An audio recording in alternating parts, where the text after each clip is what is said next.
Assalamualaikum warahmatullahi wabarakatuh. Selamat siang, salam sejahtera bagi kita semua.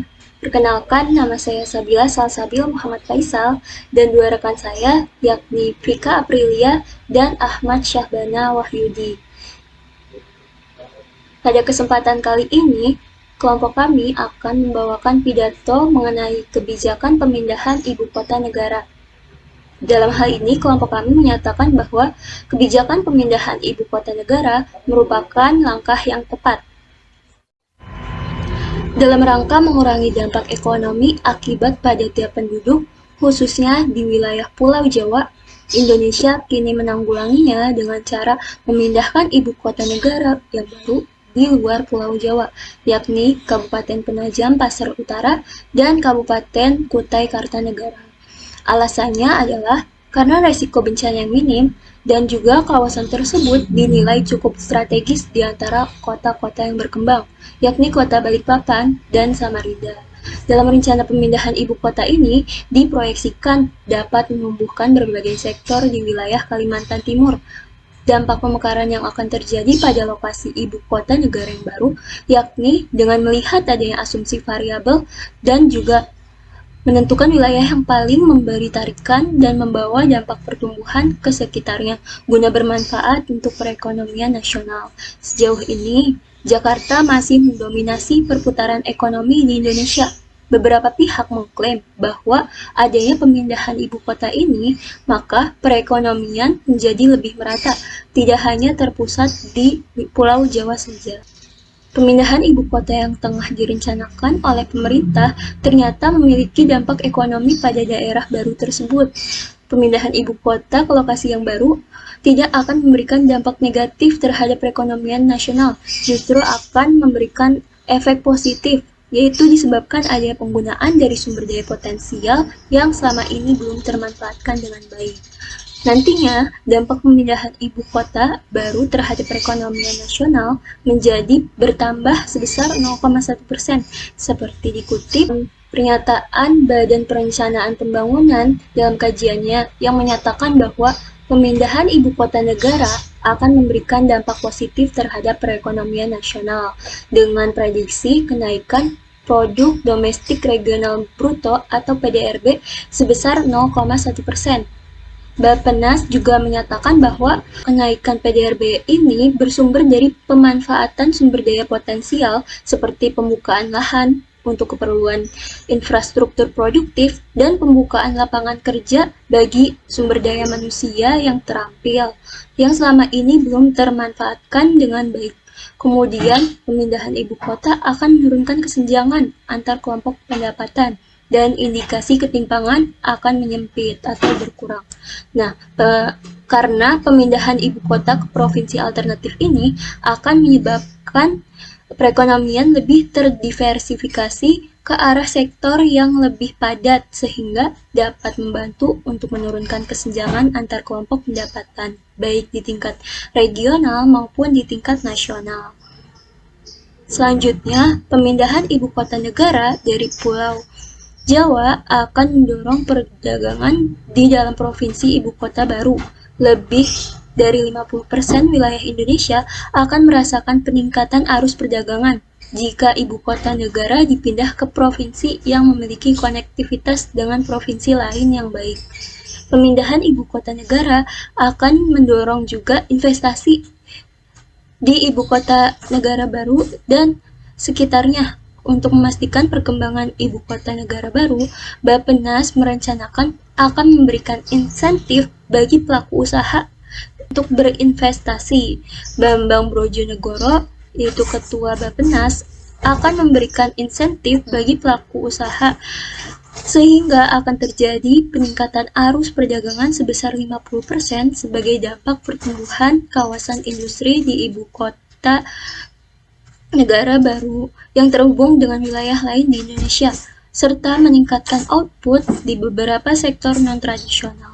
Secara agregat, kesejahteraan masyarakat di lokasi ibu kota negara baru akan meningkat dan berpotensi untuk mengurangi ketimpangan ekonomi antara Pulau Jawa dan di luar Pulau Jawa.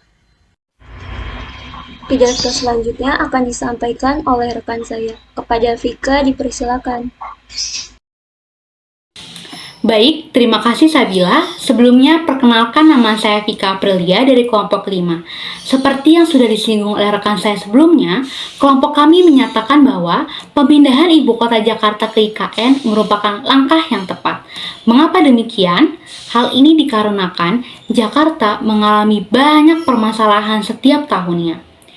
Menurut data Badan Pusat Statistik atau BPS, total penduduk DKI Jakarta sebesar 10,6 juta jiwa pada tahun 2021. Kepadatan penduduk ini menyebabkan munculnya kawasan kumuh di Jakarta. Munculnya kawasan kumuh juga didukung dengan pertumbuhan urbanisasi yang sangat tinggi ke Pulau Jawa.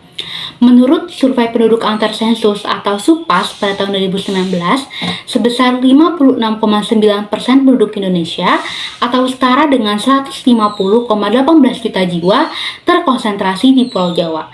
Sementara di pulau lainnya, persentase penduduk Indonesia kurang dari 10%, kecuali di Pulau Sumatera, yakni sebesar 22,1% atau setara dengan 58,45 juta jiwa. Karena kepadatan penduduk dan tingkat urbanisasi yang sangat tinggi menyebabkan Jakarta menjadi kota termacet ke-7 di dunia dari 403 kota di 56 negara pada tahun 2018 menurut studi yang dilakukan oleh TomTom Traffic Index.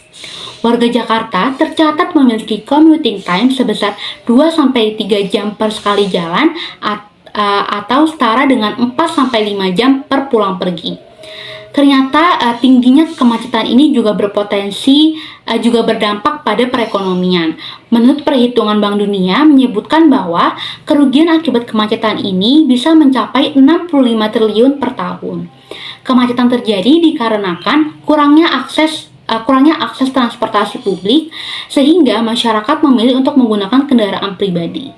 Maka dengan adanya pemindahan IKN, pemerintah mengharapkan kota baru nantinya bisa berfokus pada penyediaan transportasi publik sehingga tingkat kemacetan berkurang.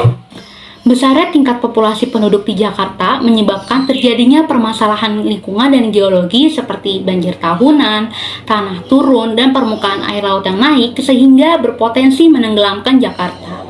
Sekitar 50% wilayah Jakarta memiliki tingkat keamanan banjir yang rendah. Terjadi juga penurunan muka air tanah di wilayah utara rata-rata 7,5 sampai 10 cm per tahun. Tanah turun mencapai 35 sampai 50 cm dalam kurun waktu tahun 2007 sampai 2017. Titik terparah berada di wilayah Cengkareng yang turun hingga 69 cm dan juga di wilayah Penjaringan Pluit yang turun hingga 94 cm. Permukaan air laut juga diprediksi akan naik. 25-50 cm pada tahun 2050. Dengan laju turunnya air tanah yang cepat dan naiknya permukaan air laut, maka Jakarta berpotensi akan tenggelam. Wilayah Jakarta juga terancam mengalami bencana gempa bumi akibat adanya aktivitas gunung api seperti Gunung Krakatau dan Gunung Gede.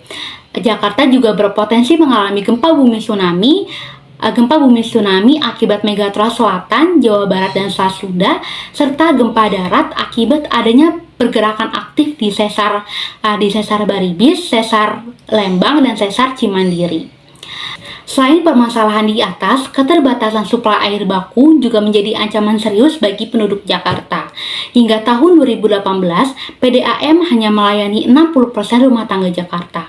40% warga Jakarta menggunakan sumur bor dan lebih dari 70% rumah tangga Jakarta membeli air minum dalam kemasan. Perlu diketahui juga bahwa Jakarta termasuk ke dalam wilayah dengan tingkat pencemaran air yang tinggi. Tingkat pencemaran sumber air baku sudah berada di level yang mengkhawatirkan.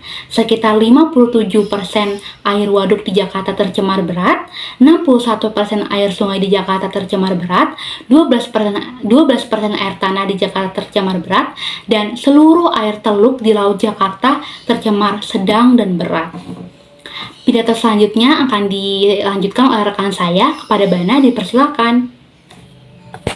Assalamualaikum warahmatullahi wabarakatuh. Perkenalkan, nama saya Ahmad Syabana Wahyudi dari kelompok 1 yang dimana akan memaparkan pidato yang berjudul Pro-nya terhadap perpindahan ibu kota negara yang sebelumnya ada di Jakarta lalu berpindah ke Penajam Pasar Utara di Kalimantan Timur.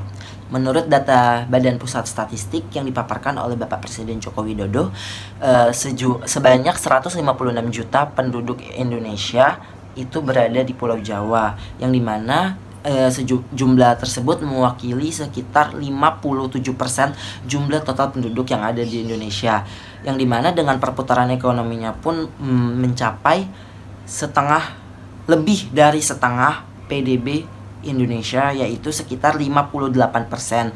Sehingga untuk mencapainya kesejahteraan bangsa ini sangat susah untuk dicapai karena untuk melewati jebakan pendapatan kelas menengah atau middle income trap ini tuh sangat sulit, yang dimana persebaran penduduk di Indonesia ini tuh tidak merata serta perekonomian pun tidak menyebar secara meluas di pulau-pulau Indonesia lainnya, yang dimana seharusnya bisa menyebar luas dan tidak hanya Java sentris ataupun hanya Pulau Jawa saja yang dikembangkan, sedangkan pulau-pulau lainnya pun tidak dikembangkan.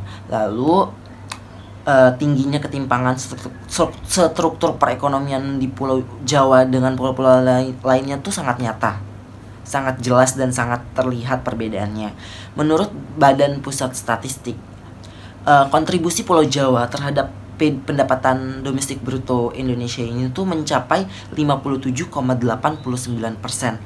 Hampir lebih dari setengah PDB Indonesia itu berputar di Pulau Jawa. Lalu disusul oleh Pulau Sumatera sebanyak 21,7%, lalu Pulau Kalimantan 8,25%, serta Pulau Sulawesi 6,89%, lalu untuk Bali dan Nusa Tenggara 2,78%, lalu untuk Maluku dan Papua sebanyak 2,49%. Dapat dilihat dari data Badan Pusat Statistik tersebut, pulau-pulau Indonesia yang berada di wilayah timur ini memiliki kontribusi dalam perekonomian Indonesia dapat dibilang sangat rendah, padahal sumber daya alam yang mereka punya itu kita produksi, kita ekspor ke luar negeri, sangat meriskan, karena yang dimana sumber daya alam mereka yang berada di Pulau Timur ini tuh sangat kaya dan sangat banyak, yang dimana jumlahnya tuh tidak sedikit. Sedangkan Pulau Jawa sebagai pusat perekonomian yang ada di Indonesia ini tuh sangat besar sekali sumbangsih terhadap perputaran ekonomi yang ada di Indonesia. Lalu dengan adanya perpindahan ibu kota yang ada di Pulau Jawa dipindahkan ke Penajam Pasar Utara di Kalimantan Timur, itu tidak semata-mata hanya perpindahan ibu kota saja, melainkan untuk melakukan pemerataan ekonomi yang ada di Indonesia, yang dimana yang sering kita dengar adanya istilah tentang Java sentris, yang dimana Pulau Jawa, yang dimana pulau-pulau lain pun merasa dianaktirikan, yang dimana tidak dianggap oleh pemerintah Indonesia. Oleh sebab itu, dengan adanya perpindahan ibu kota yang ada di Jakarta ini dipindahkan ke Penajam Pasar Utara yang ada di Kalimantan Timur ini, itu suatu kebijakan yang sangat baik, yang dimana Kalimantan Timur ini itu terletak di tengah-tengah yang ada di seluruh pulau Indonesia, yang dimana mau ke timur ataupun ke barat aksesnya sangat mudah dan sangat gampang sekali. Lalu dengan adanya perpindahan ibu kota yang ada dari Jakarta ke Penajam Pasar Utara ini pun sangat baik, yang dimana nanti akan terjadinya perputaran ekonomi serta pembangunan yang sangat besar-besaran yang terjadi di Kalimantan Timur, serta dampak ekonomi untuk bagi wilayah provinsi sekitar pun juga sangat dapat dirasakan, baik dari sisi pembangunan, dari sisi infrastruktur, pendidikan, kesehatan, perekonomian, transportasi, serta dari sisi logistik dan pengiriman barang pun juga akan jauh lebih baik daripada sebelumnya. Kemudian untuk dari sisi investasi pun banyak sekali negara-negara yang sangat tertarik untuk berinvestasi di IKN baru ini. Contoh sebut saja dari negara Hong Kong, Singapura, Uni Emirat Arab, Taiwan, Korea Selatan, dan serta dari negara Jepang pun juga sangat ingin berinvestasi di IKN baru ini. Lalu dari banyak sekian negara yang mengajukan ketertarikannya akan investasi di IKN ini, dari Korea Selatan pun mereka tertarik untuk membangun perumahan yang ada di IKN. melalui perusahaan dari Korean Land and Housing Corporation. Mereka pun sudah mengajukan data ataupun ketertarikan akan ingin melakukan investasi di bidang perumahan dan klaster yang ada di Pulau IKN. Baik, sekian pemaparan pidato dari saya. Kurang lebihnya mohon maaf. Wabillahi taufiq wal hidayah. Wassalamualaikum warahmatullahi wabarakatuh.